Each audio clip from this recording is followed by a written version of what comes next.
Hello guys, நான் உங்கள் ரித்திக். இது நம்ம அமேசிங் ஃபேக்ட்ஸ். இந்த ஷார்ட்ஸில் பார்த்தீங்கன்னா விஜயகாந்த் பற்றி தான் பார்க்க போகிறோம். ஸோ வாங்க உள்ளே போகலாம். விஜயகாந்தோட பிறப்பு பார்த்தீங்கன்னா 15 ஆகஸ்ட் 1952.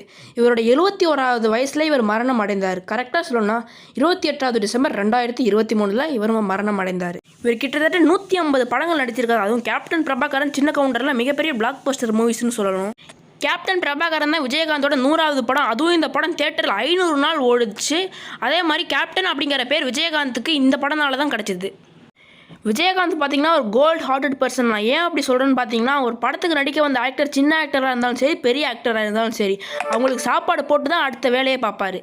விஜயகாந்த் ஒரு அரசியல் கட்சி ஆரம்பிச்சிருக்காரு. அந்த கட்சி பேர் டிஎம்டிகே, அதாவது தேசிய முற்போக்கு திராவிட கழகம். இந்த கட்சி எப்போ ஆரம்பித்தார்னு பார்த்தீங்கன்னா 14 செப்டம்பர் 2005. விஜயகாந்த் அவர்கள் பார்த்தீங்கன்னா பல இளைஞர்களுக்கு நடிப்பு வாய்ப்பு கொடுத்துருக்காரு. ஓகே ஃப்ரெண்ட்ஸ், லைக் பண்ணுங்கள், ஷேர் பண்ணுங்கள், மறக்காம சப்ஸ்கிரைப் பண்ணுங்கள்.